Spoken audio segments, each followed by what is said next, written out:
Hello friends. This is me, your girl Shay. If you're new here, thank you and welcome to my channel, A Book Affair. I hope you stick around. I hope you like what you see and what you came here for. If you are returning, hey girl, hey, hi guy, hey, and welcome back. Okay, so today I am going to go ahead and do my first book haul for the year of 2025. To be quite honest, I technically purchased all of these books towards like the later parts of 2024. I just did not get around to actually doing a book haul video for them. And so I was like, why not go ahead and do that now since we're still at the very beginning of 2025 and showing you guys some of the newer books that I have added to my collection. We'll go ahead and jump in, and I just really can't wait to share these with you. So technically it's not a really big haul, but the very last purchase will force the books to be over 10 haul books technically, but you'll see why. It'll all make sense. We're gonna go ahead and jump into the very first book. This is Intermission by Phyllis R. Dixon. I actually, oh my gosh, I cannot remember. I heard of this book by a fellow booktuber. I don't know who else it could have been, honestly. But yes, this one is called Intermission by Phyllis R. Dixon. This one is about four best friends who had a chance at stardom. They had a girls group, but obviously something happened that caused them to dissolve as a group, and now they're getting a second shot. However, obviously, as we all know, as time passes, life happens, they all are coming back into getting a second chance at stardom. They're all coming in with like baggage, right? And so with this baggage, it could obviously ultimately hinder their future success. I'll go ahead and just read part of the synopsis on the back. As glittering as their name, the Diamonds were on the brink of the 1990s pop music stardom until betrayal tore them apart. Now these very four different women are getting a second shot at success, but will reuniting mend their rifts, or will secrets, ambition, and new temptations destroy them and their dreams for good? I'm going to kind of skip the middle and go to the very end. It says, as the women contend with the new and overwhelming demands of celebrity, they find the old traps have stayed the same. Can they ever reach true sisterhood and help each other become the sparkling gems they were meant to be? Now, granted, not saying that this happened, but obviously we all know that growing up back in the day, girls groups, like especially in the 90s, girls groups were like a thing, right? You have your TLCs, you have your Destiny Childs. Cannot forget your SWVs, your Escapes, your Silent Pip. Like, girls groups were a thing, right? And so just reading and kind of coming across this, not that it resonated with me because I was ever a part of a girl group. However, like, I really enjoyed girl groups like back in the day, especially ones when I was like growing up and, you know, up and coming into like my teenage adolescent years. And so just seeing how friends, you know, navigate a second chance as something that was once their dreams, but again, taking into account of everything that's currently going on with them. I just am really intrigued to see how this story will unfold with these women who were once, you know, super duper close, and then their sisterhood was threatened. So that is Intermission once again. All right, next one. Now, we know we love a book within a bookstore. This one is The Bookshop Sisterhood by Michelle Lindo Rice. Look at this cover. Isn't it cute? Okay, Black woman, look at her. So I saw this in Barnes & Noble. Obviously, if you guys can tell because of the big sticker, I got that from Barnes & Noble as well. And so this one, yes, The Bookshop Sisterhood, I got it from Barnes & Noble. Not only did the cover, right, catch my attention, but also the back of it is what caught my attention. Let me see if my memory serves me correctly. Actually, a group of friends, a group of best friends, they decided that they were going to open up a bookstore together, so they can really just have a place within their community to bring the community together. However, right before they have their grand opening, all is it 4 of them?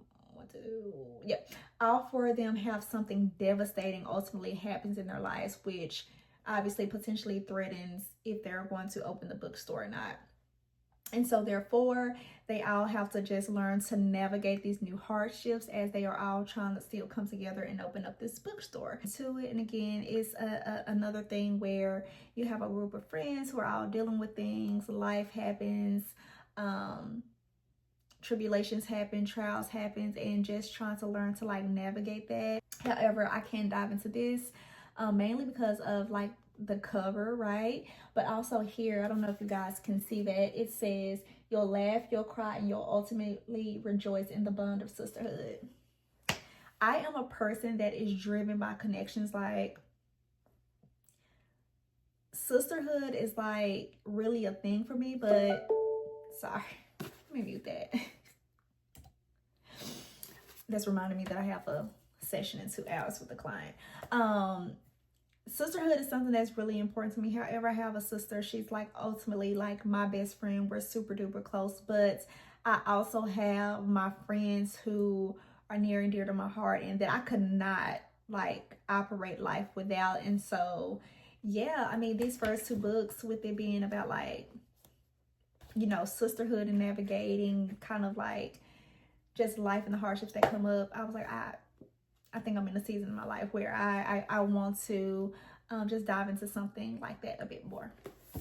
All right, so the next one is The Care and Feeding of Ravenously Hungry Girls by Anissa Gray. I really hope I pronounced that correctly. But look at this. Like, can you guys see 3 or 4 faces in this? I think I see 1, 2, 3. But is this a 4th one? Look at the cover. I think it's 4.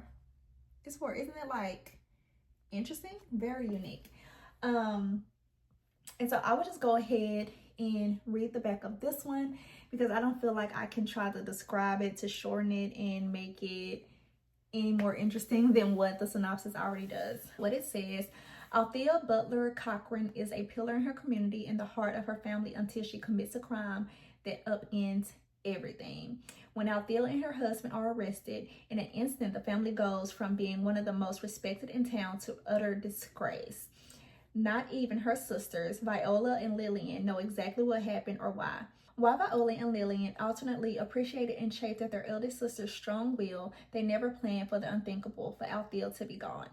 Now they must come together in the house they grew up in to care for their sister's teenage daughters and to confront all the things they've kept from one another. What unfolds is a stunning portrait of an American family in a story that is gripping as it is important. USA Today actually blurbed and said that this is timeless and universal. Sorry, that's really far. And here it shows that People Magazine says Gray's new one's lyrical debut is a moving examination of the ties that bind and nearly as often blessed. Like, I think what really ultimately drove me to this one is anytime there is something dealing with like family secrets, your girl is always like interested in it, right? Because as we know, there are things that goes on in every family dynamic. For whatever reason, if what's done in the dark comes to light, it's going to create some kind of like chaos, drama. And so honestly, just hearing how, you know, this family once had like respect, but once whatever event that occurred that led Althea and her husband to be arrested, and then there are suddenly a disgrace, and then just family secrets and stuff are then unraveling, you got me. And so yes, The Care and Feeding of Ravenously Hungry Girls. And also I think that's a very interesting title as well, right? Like, very interesting. I really can't wait to dive into this. I'm not exactly sure when, because y'all know your girl's an audiobook girl. Now if I can find this audio copy, I may try to tackle the physical, but we shall see. However, it was intriguing enough, obviously, for me to spend my money in Barnes & Noble to pick it up. So that is the 3rd book of this haul. All right, Next one, you guys can probably already see it. If you guys never seen the cover, you probably don't know what it is. But this one is called The Most by Jessica Anthony. And this one is, I wouldn't call it a short story. I'm not exactly sure if it's considered, piece of hair, a short story. However, it's very small, I think. Very small. It's very short. Let me see how long it is. 133 pages.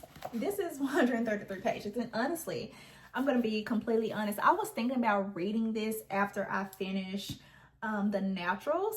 But I was like, for one, I'm 60-ish% done. So I still got a little ways to go. I actually wanted to do this book haul before actually reading this, so it can just feel more like natural, right? And not me unhauling a book I'm already in the middle of. So this one, I believe, I'm trying to remember the booktuber who I believe I got this from. It was either, oh my gosh, you guys, I have no idea. I do not know, but I know that I got it from a fellow booktuber's channel some months ago. And so when I saw it in Barnes & Noble, and it was actually the their monthly pick. When did I get this? I have no idea. I think in probably November. Probably October or November is when I picked this up. I don't think I did it in December. It could have been December. I don't know. Anyway, when I saw it, I had to get it. And then obviously when I seen how, you know, short it was, I was like, oh, absolutely. And so I'll just read the back. It's very, very short. All right. So the back of it says, it is an unseasonably warm Sunday in November 1957. Kathleen, a college tennis champion turned Delaware housewife, decides not to join her handsome husband, Virgil, and their 2 young boys at church. Instead, she takes a dip in the swimming pool of her family's apartment complex, and then she won't come out. Set over the course of 8 hours, the most breaches the shimmering surface of a seemingly idyllic marriage, immersing us in the unspoken truth beneath. Y'all, that within itself, like, makes me be like, okay, girl, like, what are you debating or thinking about sitting in a pool for 8 hours or over the course of 8 hours, right? And so honestly, again, I really wish I could remember the booktuber that brought this up on my radar, but I really can't. I feel like it's between 3, but I'm like, I don't really know. I may have to like peruse their channels to see exactly who, and if I do find it, I will make sure to put their YouTube like card up here so you guys can see at least who I did get this book idea from, because I'm pretty sure they can explain it better than me. When this was explained, I think what caught my attention was, I mean, obviously, right, like just one Sunday this wife decides, you know, I'm not gonna go to church with my wonderful loving family. However, just sitting and contemplating life in this pool. And for those who are married, marriage is hard. Like, it's a beautiful thing, but it is hard. And so something that I also noticed was stuck out, this says 1957. 1957 was a completely different time for women versus now in 2025, right? And so I'm wondering like if there's some just internal things that she's like battling, right? And also I just finished reading another book that was, I think, also in like when I wasn't even born. It was like 1970s or something like that. And also, you know, back even then, like, you know, the women, like, you know, the husband in this particular book did not want the wife to work, wanted the wife to stay home, be a homemaker, you know, like all of these things. Like they really didn't have identities like most of us women are fortunate to now have. And so I'm wondering if some of that is possibly going to come up in this book. Again, the timeline, 1957. I wasn't born. I'm just wondering what could come up for her, you know, given the setting and her kind of getting away from what her norm is, you know, attending church on Sundays with her family. And now she's like, I'm just going to contemplate some things in this pool. So that is The Most. This next one is pretty fun because I actually got it from Pango. The other 4 books I showed you guys were all purchased at Barnes & Noble. And so my very last part of the haul, I actually purchased it on Pango now. Okay, anyway, I bought it from a person on Pango. Their initials on there is JS, and the package was gorgeous. The package was gorgeous. Now, before I show you guys, okay, so I had, I was given, this was a part of it. I will also make sure to insert pictures, because I obviously like took pictures of how it actually was wrapped and gifted up for me for delivery. But it was so cute. I was like, people are so creative. And so this came with it. I already opened it, obviously. There were some pins, right? There are some pins. Pins. There are also some, I don't know what these are called, but I know you put these on like the edges of books. I believe hardcovers, perhaps, right? And then we have some tabs. Some tabs for those who like to annotate. Now, I am not an annotator because, again, I'm an audiobook girly, and I've recently been in love with my new Kindle. But obviously I can use those for anything else outside of like reading books. And so, obviously a cute little note. Cute little note, what does it say? Oh, cute little note. And then like a card, their information. Okay. Almost there, y'all. And some stickers. I want to say, I think I took some stickers out, and some of them may either be on my bookshelf or I probably put them on the back of my Kindle. Oh, cute little stickers. Excuse my nails, I have to do them this weekend for my sister's event. And then also like some cute little bookmarks. Cute little bookmarks. Oh, Wild Rose, that's cute. Okay, so that is what came in that. Yeah, that's it. All right, so that is what came in that. And y'all, are you guys ready to see what I got?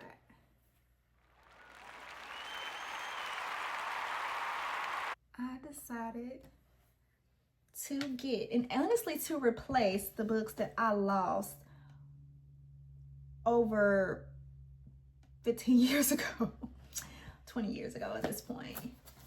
I decided to repurchase the paperback. I wanted a paperback. The paperbacks of the Harry Potter series. Y'all, and this brand, like, this is in its package still. Okay, when I say I eyed this for months, I eyed this for months. And I waited for a sale, to be completely honest, and I got it. I got it. It is the complete series. Of course, this is one that says Sorcerer's Stone, not Philosopher's Stone, because I'm like, baby, back in the day, for me, look at this. It was Sorcerer's Stone, not Philosopher's Stone. Oh my gosh, babe. There we go. Yes. So, this is the last part of my book haul. So that's why I was like, 7 books is gonna put it over 10, right? Like, now, I'm not gonna open this show. I wanted a very brand new copy because I do not want to open them. I don't want to open. I did not appreciate these books when my mom bought me. I believe she bought me 1 through, I think 1 through 4. 1 through 4. And I remember trying to read book 1 and I just didn't for whatever reason.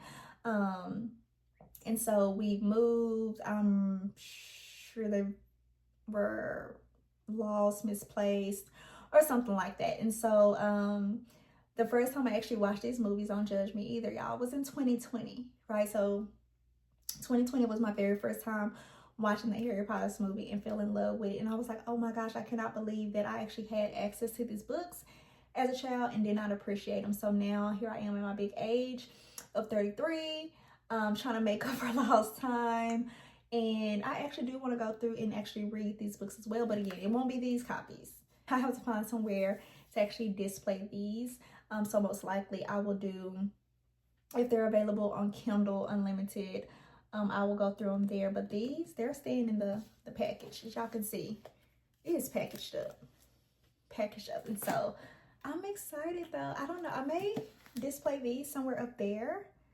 I don't know. I'm not ready to move the stuff down there like below the bottom part of my shelf quite yet. So yeah, we'll see. We'll have to see what I do with this. But this is the last part of my book haul. So you guys see that I have a quite a variety of books that I share with you guys in this book haul today. So I hope that you guys enjoyed. I'm sorry if I was like, I apologize for being all over the place. But if you made it this far, thank you so much. Please feel free to like, comment, and subscribe.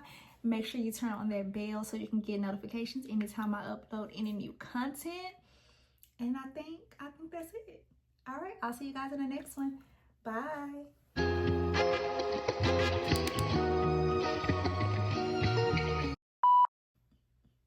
I don't know what I'm doing.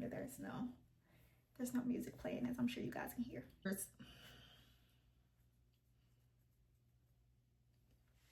Oh gosh.